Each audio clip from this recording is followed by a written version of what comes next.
Boa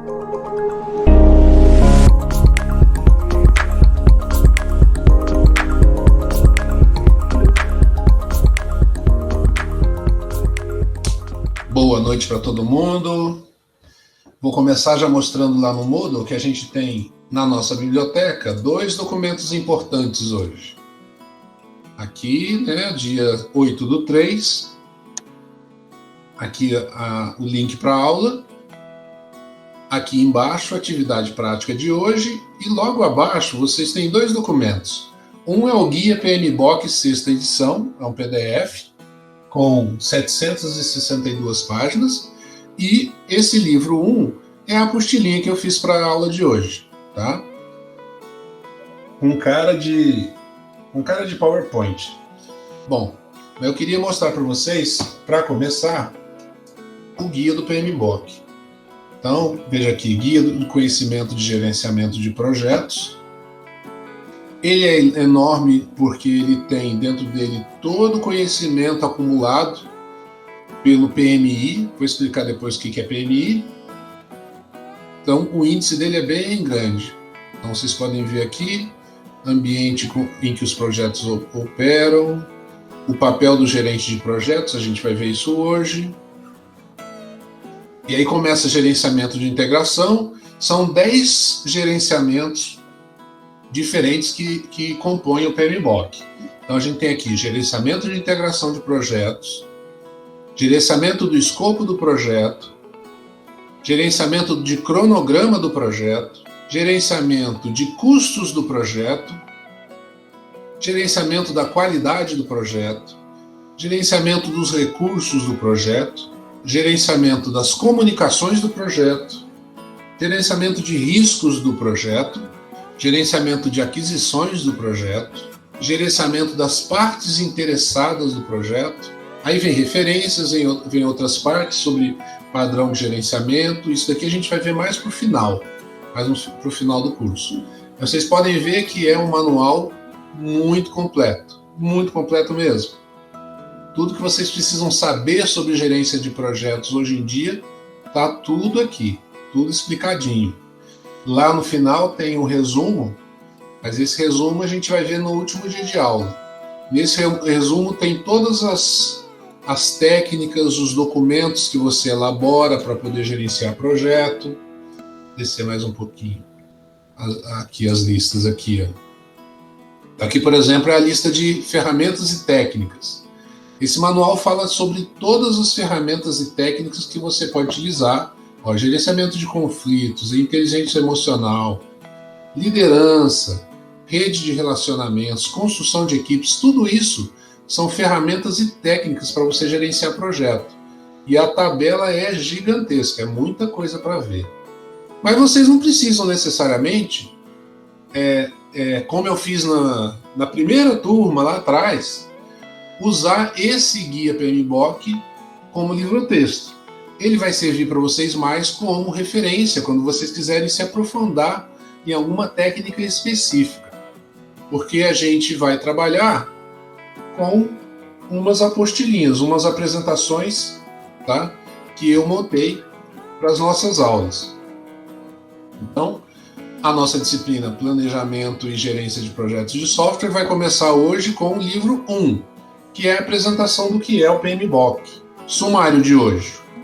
O que é projeto, e aí, dentro do que é projeto, a gente vai entender as principais questões de projeto: resultado único, início e fim definidos, objetivo claro e viável, e recursos limitados. E depois, algumas características do projeto. E aí a gente vai falar sobre o gerenciamento de projetos, depois sobre a questão do gerente de projetos, quem é, o que ele tem que conhecer, quais as habilidades e qual o papel dele. E para finalizar, nós vamos falar sobre o PMI, que é o instituto que publica o PMBOK. Vamos começar então com o que é projeto. Existem diferentes definições, mas a que mais nos atende é: um projeto é um esforço temporário que possui início e fim bem definidos. Então não é como uma operação que é contínua. A vida é contínua, ela tem um início e a gente não sabe quando ela vai acabar. Um projeto é diferente. Um projeto ele tem início e tem fim definido. Então, qualquer coisa que seja contínua, uma operação contínua, você não pode considerar como projeto. Tá? Agora, as 4 principais características de projeto estão aqui embaixo. Recurso único, início e fim definidos, objetivo claro e viável e recursos limitados. Vamos ver o texto sobre o resultado único. Resultado único. Um projeto cria um produto, serviço ou resultado único. Podemos pensar em um exemplo como uma obra ou uma construção. Imagine que você trabalha numa construtora. Sempre que ela constrói um prédio, está construindo algo único, por mais que o seu desenho seja o mesmo de outros prédios que ela já construiu.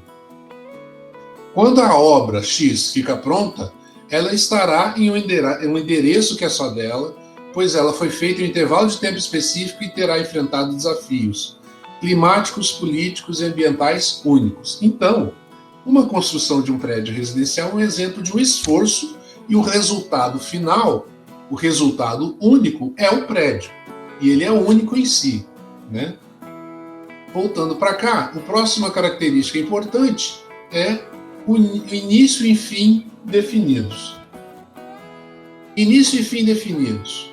Um projeto sempre entregará um resultado único por meio de um esforço temporário, sempre em um intervalo de tempo com início e fim. Um projeto ele tem que acabar. O fim de um projeto é alcançado quando seus objetivos são atingidos, ou o resultado foi entregue, né? O resultado único foi entregue. O próximo importante característica é o objetivo claro e viável. Objetivo claro e viável. Quando começamos um projeto, podemos até não saber sua data de término, mas você sabe que seu esforço eventualmente chegará ao fim. E isso fica claro quando determinamos quais são os objetivos. Um objetivo, quando ele é cumprido, se ele for único, determina o fim do projeto. Outra possibilidade de término de projeto é quando for identificado que os objetivos do projeto não serão alcançados. Como assim? Bom, veja o seguinte. Suponha que você começou a desenvolver um software para uma empresa em que você trabalha e por algum motivo o mercado não quer mais o software. Saiu um outro concorrente, um software melhor, e aquele projeto em que você estava não vai ter fim. Se os objetivos eram vender aquele software, ou seja, ter um retorno financeiro, o projeto vai se encerrar, sem que você consiga mostrar algum resultado. Tá? Nem todo projeto vai ser um sucesso, e não necessariamente todo projeto atingirá os objetivos propostos. E quando ele não os atinge, ele pode ser encerrado. Se o cliente, patrocinador ou financiador desejar encerrá-lo, o projeto também vai ser encerrado. Outra característica importantíssima, todo projeto tem recurso limitado. Se você, com aquele sonho da casa própria, contratou uma empresa para construir a sua casa, e no meio da obra o seu dinheiro acabou, ou o dólar subiu muito, os materiais que você precisava fazer a sua obra não poderão ser mais adquiridos. Você que contratou a equipe pode suspender ou cancelar o projeto. Enfim, você é o patrocinador, você está pagando. Então você decide se quer ou não continuar o projeto. Então os recursos limitados também são uma métrica para você definir se o projeto vai acabar ou vai continuar. E para finalizar, algumas características do projeto. Outra alternativa que determina o fim de um projeto é se a necessidade do projeto deixar de existir. Talvez o problema que você pretenda resolver com o seu projeto não existe mais. Então o projeto pode ser cancelado ou suspenso. É óbvio que queremos sempre alcançar o sucesso, mas é preciso determinar o que é um sucesso no nosso projeto. Precisamos sempre pensar qual é a cara do sucesso. O que é que estamos buscando com esse projeto? Ou seja, os objetivos. Isso nos ajuda a determinar o término do projeto, pois uma vez atingido o objetivo, ele pode terminar. Então agora a gente vai falar de gerenciamento de projetos. Antes de definir gerenciamento de projetos, vamos refletir sobre desenvolvimento de um software e outras atividades. Você tem um certo conhecimento específico sobre linguagem de programação, por exemplo. É um conhecimento específico, né, que nós temos. Você também tem habilidades por meio da orientação a objetos, sabe construir software, por meio de ferramentas e técnicas específicas. que podem ser outros softwares e aplicações, que te permitem empregar o seu conhecimento e as suas habilidades. Então você tem conhecimento específico, você tem algumas habilidades específicas e você tem ferramentas e técnicas também específicas. Estes conhecimentos e habilidades, aplicados com ferramentas específicas, farão os projetos serem executados e entregarem os resultados dos nossos patrocinadores e clientes esperam. Portanto, a aplicação de conhecimentos, habilidades, ferramentas e técnicas específicas de uma certa área de saber é gerenciamento de projetos. Nós temos uma série de processos que nos ajudam fazer o gerenciamento de projetos. E esses processos dentro do PMBOK, eles estão agrupados em 5 grupos. E você pode ver pelo desenho aqui que existem processos de iniciação que, ao serem iniciados, passam para uma fase de planejamento, e aí existem diversos processos de planejamento, processos de execução daquilo que foi combinado, daquilo que foi planejado. Vejam que existe uma seta de volta aqui, nós temos uma coisa circular, executou, planeja, executou, planeja, executou, planeja, e quando você percebe que aquele projeto X, ele já se esgotou, já entregou o resultado, você parte para o encerramento. Agora, observe que toda a fase de planejamento e execução, ela está envolta em um grande grupo de processos chamados de monitoração e controle. Então, vamos entender a definição de cada um desses grupos. A iniciação fazem a intermediação entre aquilo que deu origem ao projeto e a fase de planejamento, que é a próxima etapa. Então, observem, do lado de cá, nesse vazio que está aqui, nós podemos dizer que tem aquilo que vai dar origem ao projeto. O cliente, aquele processo que precisa ser automatizado, e a iniciação vai coletar informações dessa parte para que a fase de planejamento consiga acontecer. Então, a fase de planejamento, aquilo que precisa ser estruturado para executar o projeto e entregar os resultados que são esperados. Depois que planejou, a próxima fase é executar. Então, execução é colocar o planejamento em prática, só isso, muito objetivo. Agora, no planejamento e na execução, sempre existe um monitoramento e controle, que acompanha o desenvolvimento das atividades e controla o projeto para que ele siga o rumo certo. Então, nessa fase de monitoração e controle, veja, está escrito aqui monitoração, mas eu não conheço a palavra monitoração, tá? Para mim é monitoramento. Então, eu escrevi monitoramento aqui. Esse monitoração aqui eu vou confirmar se monitoramento e monitoração são as mesmas coisas. Vejam que o tempo todo existe um controle, um monitoramento do que está acontecendo para se definir e corrigir rumos. Às vezes o projeto começa a se desviar daquilo que foi pensado inicialmente, então monitoração e controle está sempre vigiando isso. Uma das partes mais importantes do monitoramento e controle é controlar a qualidade do resultado daquilo que precisa ser entregue. Tá? E, finalmente, os processos de encerramento, que nos ajudam a encerrar o projeto. O gerente de projetos, então, é o profissional responsável pelo atendimento de necessidades de tarefas da equipe e individuais, ou seja, de um membro qualquer da equipe específica. Então, ele está ali para atender as necessidades de todo mundo que está envolvido com o projeto. Podem ser as necessidades do cliente, da equipe, do patrocinador e também as necessidades de cada membro da equipe. Portanto, o gerente de projetos é o elo entre a estratégia que foi montada para o projeto acontecer e a equipe. Além da estratégia, que é como chegamos aos objetivos, ele também conecta o grupo de trabalho às partes interessadas, principalmente ao patrocinador e também os usuários. Lembrando que o cliente nem sempre é o usuário. Isso é uma coisa importante, como no exemplo de um software que será bancado por uma empresa. Veja, Quem fará uso do software são outras pessoas para as quais a empresa vai disponibilizar essa solução. Então imagine que uma empresa chamou vocês para construir um software de, sei lá, de receitas de comida, alguma coisa assim. Essa empresa ela vai vender o acesso a esse software que você fez. Quem vai acessar o software é o usuário. Já o cliente é a empresa que encomendou o produto para vocês. Veja então que cliente e usuário podem ser coisas diferentes, apesar de em muitas situações serem a mesma pessoa, né? Os gerentes de projeto não podem pensar só no time, ou só em quem paga a conta, mas também em quem usará as soluções que desenvolveremos. Percebam que existe o cliente que paga a conta, existe o usuário que vai usar o software, existe a equipe que vai desenvolver o projeto. E o gerente, ele conecta e controla todas as comunicações entre essas diversas pessoas. Ele centraliza as informações, tá? Qual é o conhecimento que o gerente tem que ter? O conhecimento em gestão de projetos é muito importante.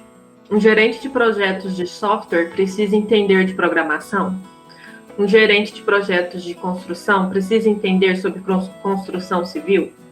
Gerente de projetos deve ser especialista em gestão de projetos.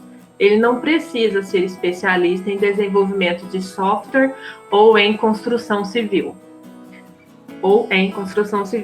Uma das principais ferramentas do gerente de projetos é o uso de opinião especializada.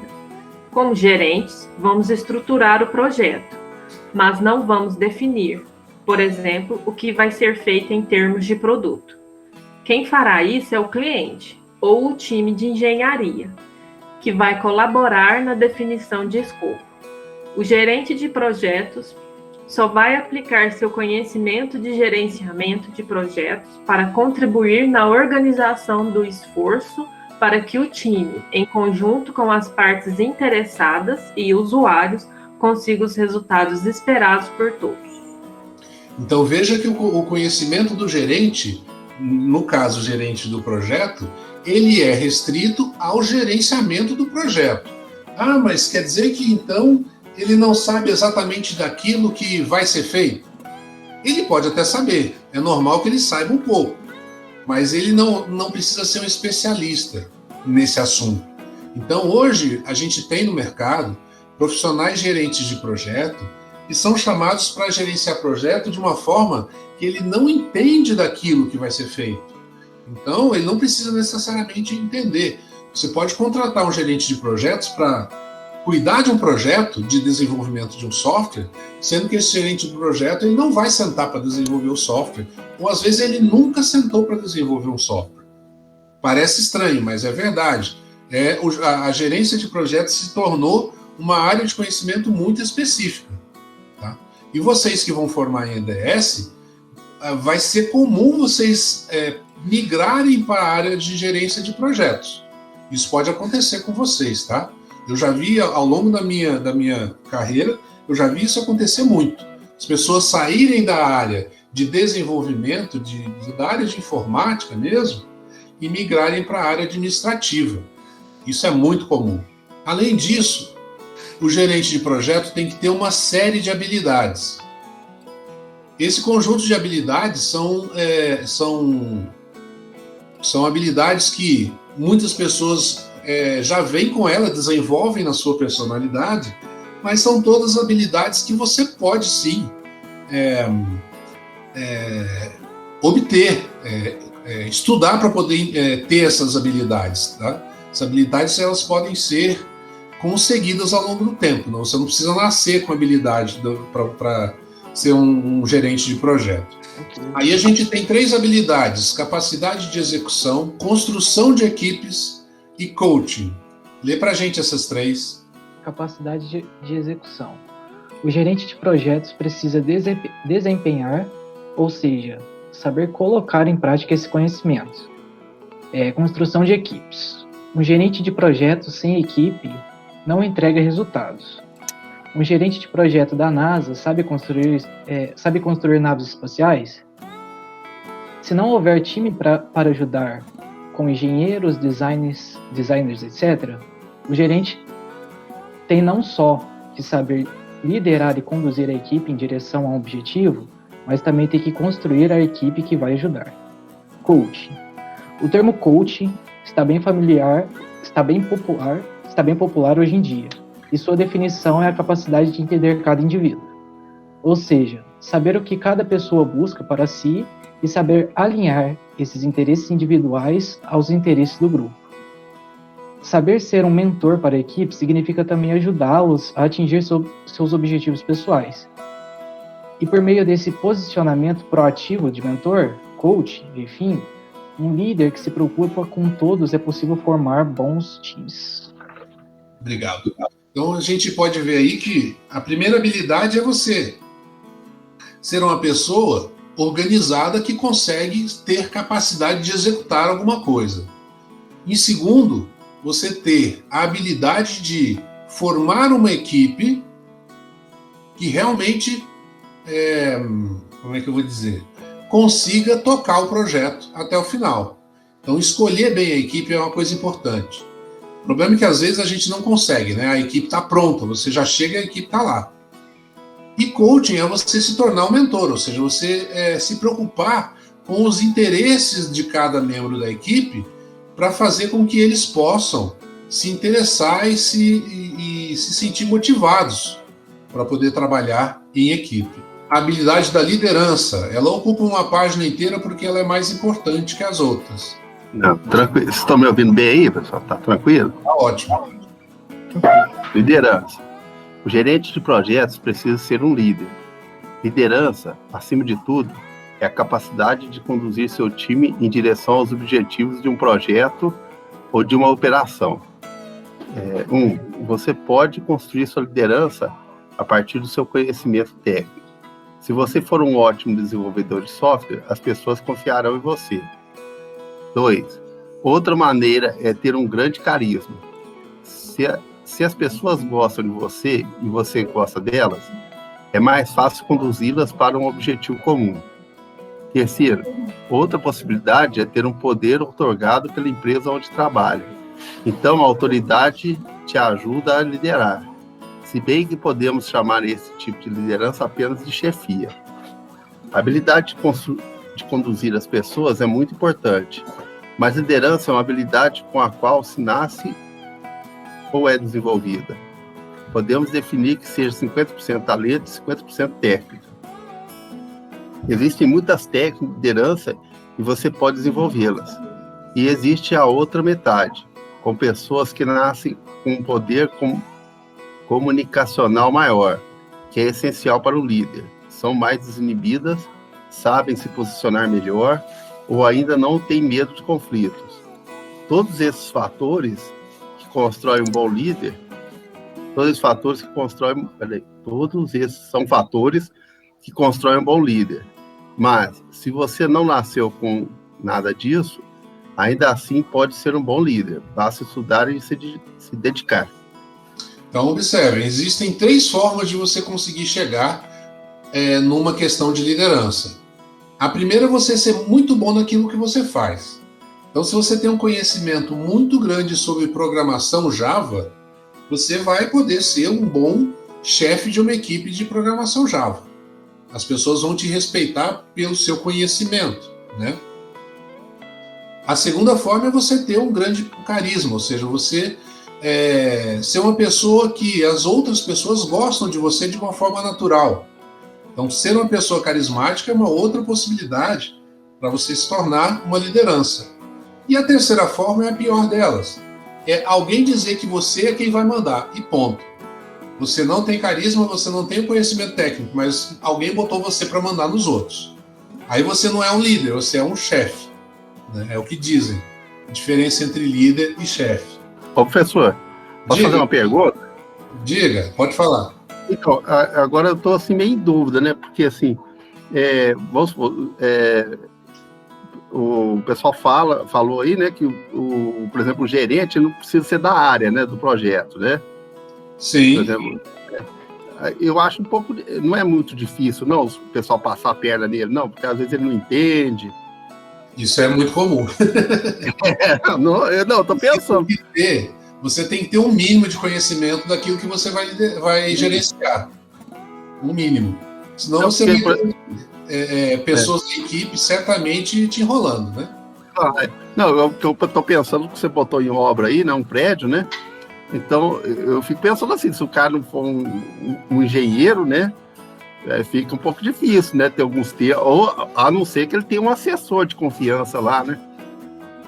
É isso. É o que a gente chama, num slide anterior, a gente falou sobre ajuda especializada. Então, ajuda de especialistas. Você, com um projeto, sempre pode puxar algum especialista para te ajudar naquilo. Né? É a conclusão que você está chegando. Entendi. Agora, é bem assim, o que te faz ser um líder de alguma coisa, um gerente de alguma coisa? Ou você conhece muito, ou você é uma pessoa muito carismática, ou alguém te botou lá como chefe. São três possibilidades. É o pior mesmo. É verdade. É a situação, porque aí as pessoas não gostam de você e você não entende do assunto. A chance de dar errado é muito grande, né?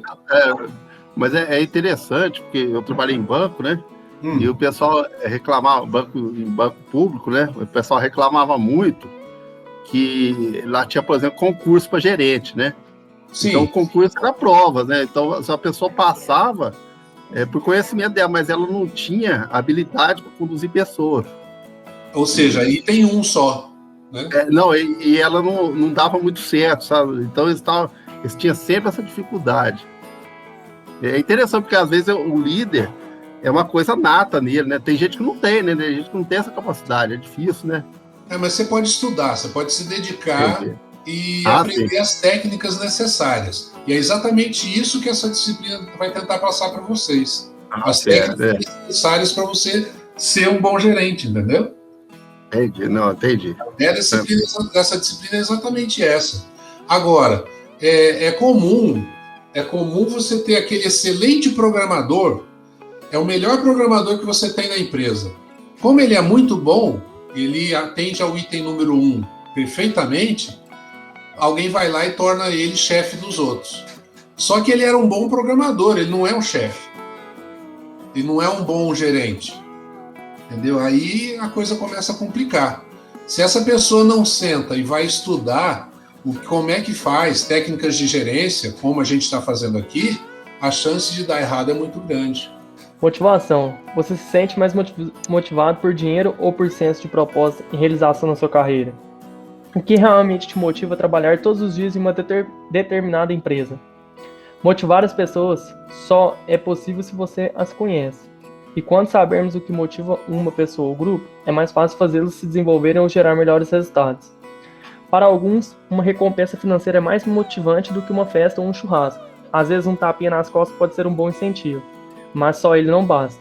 É preciso fazer um levantamento de fatores motivacionais a partir do seu conhecimento das pessoas do grupo que você está formando. Comunicação.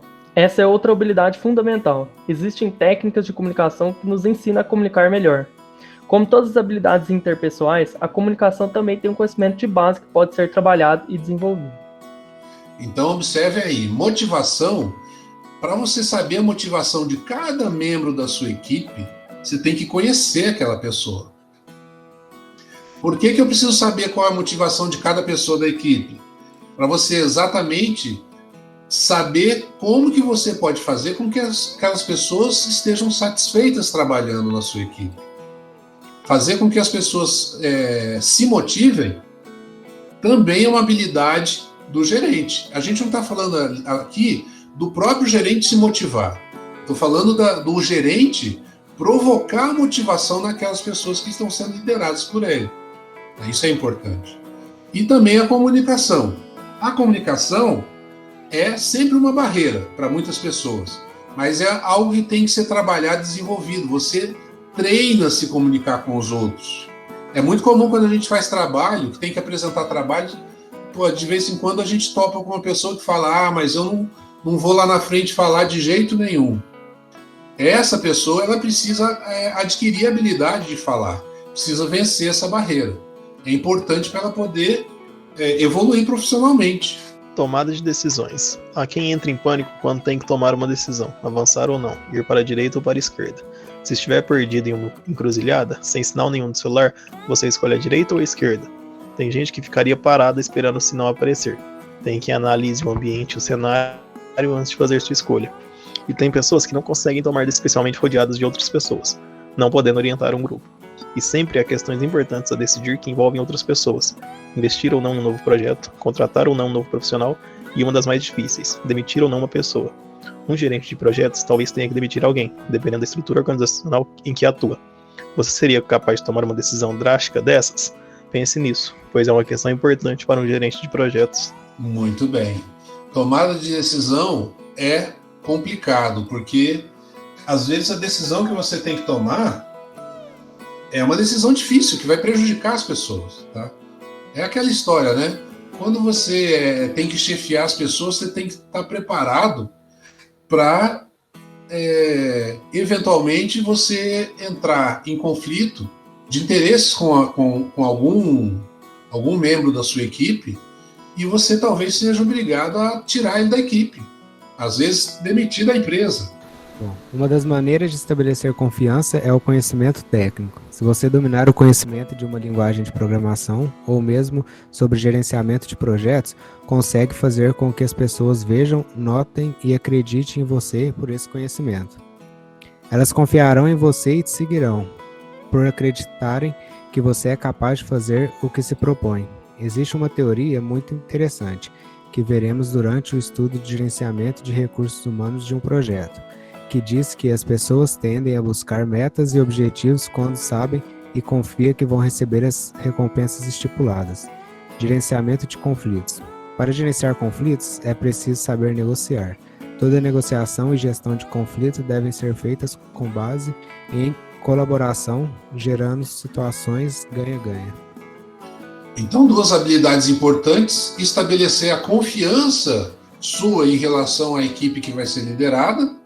Isso daí é uma coisa que é complicada, mas que pode ser adquirida através de técnica. Você vai estudando, tanto que está falando aí que a gente vai ver lá na parte de gerenciamento de recursos humanos como é que você estabelece essa confiança. E o gerenciamento de conflitos, não se preocupem que existe técnica para você gerir conflito, tá? Você não necessariamente precisa ser uma pessoa com uma capacidade muito grande de apaziguamento de problemas. Basta você trabalhar com as técnicas que a gente vai aprender na disciplina. Não basta o gerente entender o que se passa no seu país e na sua cidade. É preciso entender o que se passa na sua empresa. Toda empresa tem sua própria política, seu jogo interno de forças. O gerente de projetos deve entender como isso funciona, saber quem toma as decisões, como os projetos são gerenciados e por que alguns profissionais têm mais poder que outros. Entender tudo isso vai permitir que você se posicione melhor e obtenha melhores resultados. Se você não tiver essa consciência, é possível que você chegue com o PMBOK,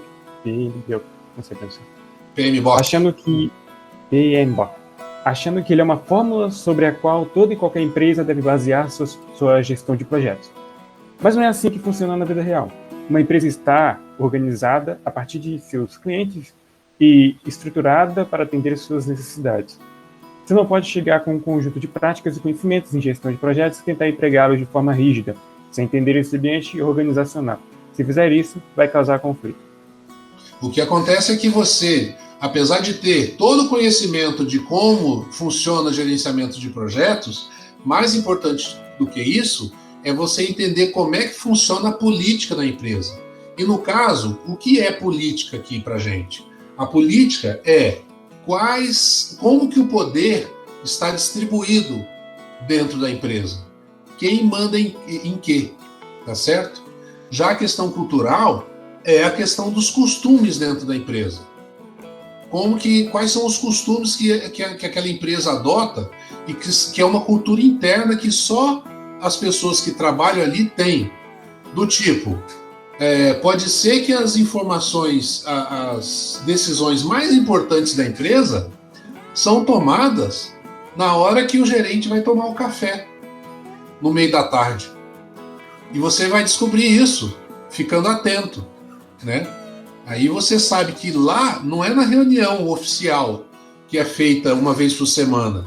É na hora que o chefe vai tomar o café no meio da tarde, junto dos funcionários, lá na Copa.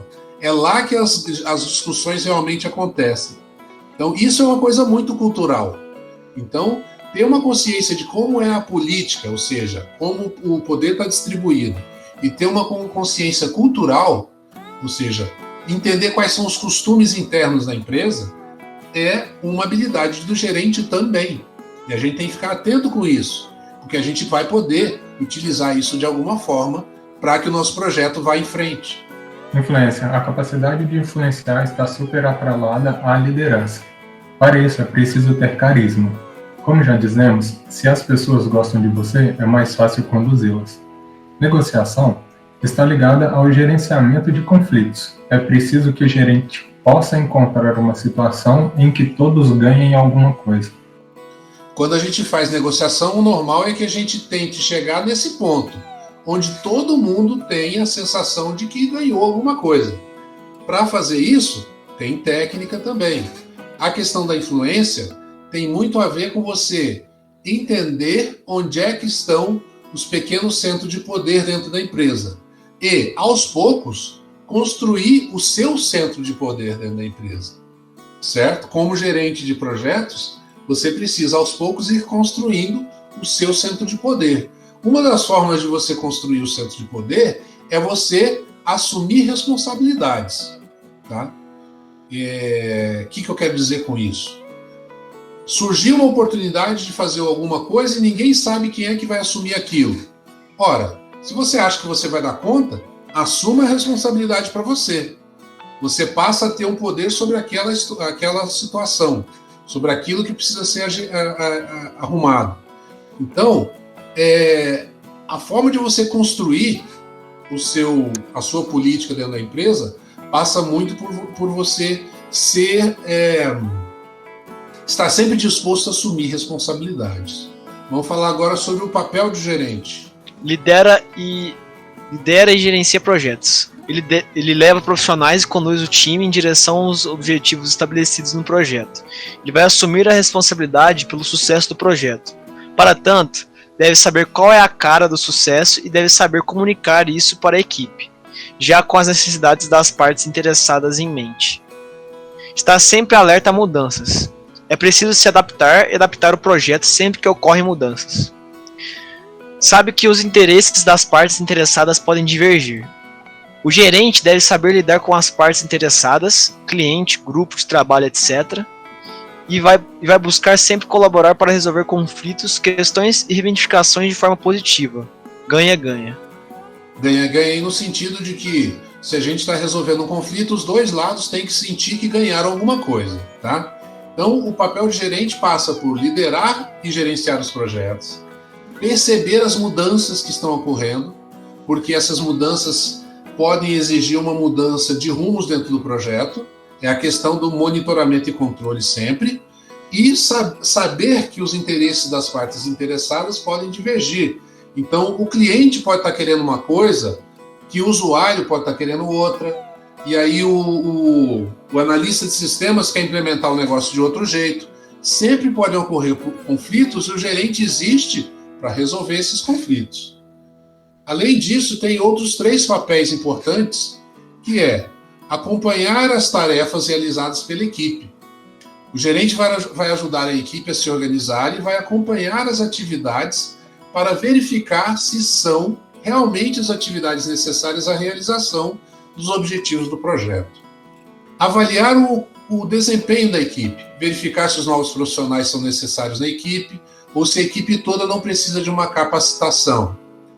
E, finalmente, manter a equipe motivada. Precisa também manter a equipe motivada, lembrando que não basta só um tapinha nas costas, embora o tapinha nas costas seja importante. É preciso saber o que realmente motiva o time, com base em tudo o que vimos sobre habilidades interpessoais. Tá? Então, vocês podem ver que o gerente é o centro do projeto. Se ele não tiver o conhecimento necessário, as habilidades necessárias e desempenhar o seu papel da forma correta, o projeto pode estar em risco. O PMI é o Project Management Institute. É uma instituição que patrocina todas as certificações conhecidas em gestão de projetos no mundo. Ela nasceu em 69 na Filadélfia, a partir de uma reunião de engenheiros da área civil e de química, que estavam buscando boas práticas de gestão de projetos. Então, a inspiração inicial do PMI foram as táticas militares, a necessidade de estruturar uma abordagem, seja de ataque, força-tarefa ou construção de uma ponte. Todo esse esforço de guerra é temporário e ele termina assim que se alcança o objetivo, que seria vencer, no caso da guerra. O PMI se valeu das práticas militares para estruturar a sua abordagem. O gerente de projeto pode ser entendido como um general e algumas pessoas veem esse cargo assim. Existe em uma estrutura baseada em projetos a figura do gerente como aquele que toma as decisões e tem autoridade para contratar e demitir. E é ele o responsável pelo sucesso. Em uma guerra, embora louvemos os atos heróicos, vemos o general como o grande responsável por sua vitória e como aqueles que efetivamente fazem a história. Os soldados até podem fazer parte, mas quem está por trás dos panos e elabora as estratégias são os generais. Agora, o objetivo não é transformar você em militar, como a gente pensa de um general, né? Nem gerenciamento de projetos implica uma estrutura militarizada. Não pense que o gerenciamento de projetos evoluiu para se tornar uma coisa ruim, mas muito pelo contrário. Hoje em dia, o PMI tem práticas ágeis de gestão e muitas empresas não darão ao gerente a autoridade para a tomada de decisão. Eles serão gerentes que vão gerenciar, mas provavelmente não terão o poder de contratar ou demitir. Tá? E aí vem essa importante definição aqui. A gente tem a diferença entre gerente e gestor. Um gerente tem recursos ao seu alcance, como o orçamento de um grupo e o poder de contratar e demitir. Um gestor vai fazer a gestão de um projeto, mas não pode contratar e demitir, ao menos não diretamente. Ele tem que se reportar a outro profissional ou outra área da empresa e pedir autorização. Então, gerente e gestor. Um gestor cuida de um processo, que pode ser um processo de gestão de projetos. E um gerente tem acesso a recursos e pode tomar decisões, que são efetivadas imediatamente. Então, observem, um gestor, ele não tem acesso ao dinheiro, ele não pode contratar, ele não pode demitir. Um gerente, sim, ele tem recursos, poder de contratar e poder de demitir as pessoas. Para finalizar, o que é o PMI, então? É uma entidade de classe mundial sem fins lucrativos. O objetivo da entidade é difundir as boas práticas de gestão de projetos e já está em 170 países, com mais de 500 mil profissionais filiados. O PMI é a maior instituição internacional de projetos do mundo. Ela aplica as certificações PMP e CAPM para quem quer trabalhar com gerenciamento ou gestão de projetos. E a PMI é quem faz o PMBOK, que é aquele livro que eu mostrei no começo da aula, o Guia PMBOK, que já está na sua 6ª edição. PMBOK significa Project Management Body of Knowledge, ou Corpo de Conhecimento em Gerência de Projetos. A ideia de corpo aí, Body of Knowledge, corpo de conhecimento, quer dizer que engloba todo o conhecimento possível a respeito do assunto, tá? Por isso que o PMBOK tem quase 800 páginas. O PMBOK, então, é uma publicação em forma de livro que consiste em um conjunto de conhecimentos em gerenciamento de projetos. Esse livro é feito e patrocinado pelo PMI. Ele contém todas as boas práticas consolidadas no mercado de gerenciamento de projetos. E essas práticas estão ali apresentadas porque foram validadas por um conjunto enorme e global de profissionais que compõem a PMI. E que profissionais são esses? São profissionais experientes que fazem parte dos comitês de elaboração do Guia PMBOK e que contribuem para a comunidade de gerenciamento de projetos, com o estabelecimento dessas práticas. Assim, são práticas de gerenciamento de projetos amplamente reconhecidas como bem-sucedidas. O PMBOK está sempre atualizado com práticas ágeis, por exemplo, a elaboração progressiva, que é inclusive anterior ao Manifesto Ágil, e que está há muito tempo presente no conjunto de práticas do PMBOK. O PMBOK possui uma organização que nos ajuda a entender melhor o gerenciamento de projetos e ele está dividido em 10 áreas de conhecimento, aquelas que eu apresentei lá no guia, no começo da aula. Para gerir o projeto, é preciso organizá-lo desde orçamento a recursos humanos e pensar em todo o trabalho que precisa ser feito. E as áreas do conhecimento são justamente isso: recursos humanos, comunicações, recursos, tempo, escopo, integração e ainda outras que irão colaborar com o gerente de processos para o sucesso do esforço que ele está gerindo. Os fundamentos de gestão de projetos também são apresentados no PMBOK. Há quem trate o gerenciamento de projetos como algo simples, que pode ser apresentado em um guia resumido de 15 a 30 páginas. Mas o gerenciamento de projetos é muito mais do que isso. Os milhares de anos da história da guerra, os profissionais de engenharia e toda a história do homem e esforços para construir tudo o que está ao nosso redor não podem ser resumidos em nenhuma apostila. E nem mesmo no PMBOK. Ele é apenas o mínimo que você deve ler para se tornar um profissional. Para entender o que é gerenciamento de projetos, as ferramentas, as técnicas, o PMBOK é o mínimo. A gente tem aqui essa apresentação que eu montei como guia da nossa aula e como conteúdo para que a gente possa discutir o assunto, mas, é claro, aqui eu fico só na superfície, né? Para a gente poder entender e aprofundar o assunto PMBOK, o ideal seria dar uma lida no guia, tá? E entender o que está escrito lá, como é que as coisas estão definidas. É uma leitura difícil, tá? Já vou avisando que é uma tradução do inglês, vamos dizer assim, muito ruim. Não é gostoso de ler o PMBOK, como a gente leria um livro qualquer.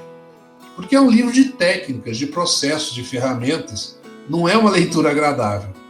Mas para a gente poder entender de PMBOK profundamente, eu recomendaria que vocês lessem o guia. Então, até acho que já comentaram isso aí na aula, a questão, por exemplo, do gerente não saber sobre o assunto que ele vai gerenciar. Sim. No caso, você falou que ele teria que ter um especialista. Mas se ele não tiver essa pessoa, como que você lidaria com isso? Por exemplo, vamos supor, você vai fazer um site, alguma coisa web, né? Quanto tempo você vai levar para poder fazer cada coisa? É esse tipo de coisa que o gerente vai fazer? Ele vai cuidar dos prazos? Ou ele vai cuidar da pessoa? É isso que eu fiquei meio na dúvida. Ele vai cuidar dos prazos, ele vai cuidar das pessoas, ele vai cuidar dos recursos humanos para que a equipe funcione. São 10 itens diferentes. Os prazos, por exemplo, é um desse item. É o gerenciamento de cronograma, gerenciamento de tempo. Mas ainda tem gerenciamento de custo, de risco, de escopo, de comunicação. Então, é muito mais coisa do que apenas essa questão que você colocou. Mas o que você está preocupada, pelo que eu estou entendendo, é você se tornar o gerente de alguma coisa que você não entende. Isso. Não é? Uhum. Por exemplo, você tem uma equipe de programadores que foram chamados para desenvolver um site. Uhum. Só que você não entende da linguagem que vai ser usada e você não entende da tecnologia do site. Uhum. Se você não tem a ajuda de um especialista da sua confiança que pode te ajudar na questão técnica, só há uma saída. Não, na verdade tem duas saídas. A primeira é você aprender sobre o assunto. A segunda é você desistir de ser gerente. Daquele projeto em especial. Outra coisa, por exemplo, você está falando de ser um gerente de projeto. Isso seria mexer só com essa função, seria uma coisa maior, mais grande, né? Porque, por exemplo, o que eu vejo em lugares, né, que fazem software, né, essas casas de software, é a pessoa ser faz tudo. O programador, ele gerencia, ele cuida, ele faz a entrevista com o cliente, Ele cuida dos outros programadores que têm menos conhecimento do que ele? Sim, sim. Não Quando eu sei. tinha uma empresa, era meio que assim. Eu sentava para programar, inclusive. Uhum. Entendi. Não, essa era mais, não. No caso, no meu caso especificamente, a minha empresa chegou a ter mais de 20 profissionais. Eu não sei qual o tamanho dela agora, mas ela tinha mais de 20 programadores trabalhando. E eu sentava para programar até por uma questão de saber como é que a coisa estava. Até para eu poder saber me comunicar com a equipe, né? Então, esse conhecimento daquilo que vai ser gerenciado, ele tem a sua importância. Mas pode chegar num ponto que você vai ser gerente de projeto e não vai conhecer nada daquilo que você... Em uma empresa muito grande, pode acontecer de você cuidar só da parte do planejamento mesmo, né? Do planejamento do projeto. Aí, provavelmente, vai existir um outro gerente do lado que cuida da execução da coisa, né? Vamos dizer assim. Uhum. É isso. Na verdade, nos nossos textos vai chegar num ponto que a gente vai falar sobre isso. E você tem uma pessoa que é só o especialista e tem a pessoa que só vai cuidar do projeto realmente. Eu estou me lembrando que alguma parte do PMBOK fala sobre essa situação possível. Uhum. Professor, não tem nada a ver com a aula não, mas é que eu vi que tinha uma tarefa pro dia 6, só que aí eu não consegui acessar a tarefa porque eu não estava cadastrado nessa matéria, ele não estava conseguindo entrar no AVA dele. Tudo bem, não tem problema, é só você fazer lá a disciplina. Aliás, é só você fazer lá a matéria e não se preocupe. Você não vai ter nenhum prejuízo em relação a isso, não. Beleza, é porque eu consegui entrar hoje. Até porque eu teve aula sábado e eu não sabia da aula porque eu não estava conseguindo entrar no AVA da sua matéria. Começar a primeira aula já num dia que não é dia de aula, aí complica um bocado, né? Esse foi meu caso também, mas tranquilo. Eu já até mandei lá já a atividade. Tudo bem, tranquilo, gente. Não tem problema não, Lucas. Que é a nossa atividade prática número 2, tá? É uma pesquisa sobre o assunto PMBOK. Então, o texto aqui diz o seguinte: faça uma pesquisa que responda a seguinte pergunta: qual é a aplicação prática do PMBOK? Produza um texto com o resultado da pesquisa e poste aqui. Tá? É só isso. Lembrando que vocês têm que fazer o trabalho hoje para poder ter acesso à pontuação total da atividade. A tarefa de hoje, a partir de agora, eu estou trabalhando dessa forma. A tarefa de hoje é para ser feita hoje. Afinal, ainda faltam quase 2 horas de aula, né? Então dá para vocês fazerem o trabalho e entregarem hoje. Então tá, pessoal, eu vou estar aqui à disposição de vocês até as 10h30. Qualquer dúvida que vocês tenham, se quiserem me mostrar o trabalho antes de entregar, qualquer coisa assim, estou à disposição de vocês para qualquer coisa, tá? O chat fica aberto, vocês não precisam ir embora do Google Meet, não, podem ficar por aí também. E de qualquer maneira, se forem e quiserem voltar, estarei aqui esperando vocês até as 10h30. Tá bom? Combinado. Professor, a entrega do trabalho é a presença? Sim, a presença na aula é a entrega do trabalho. Beleza.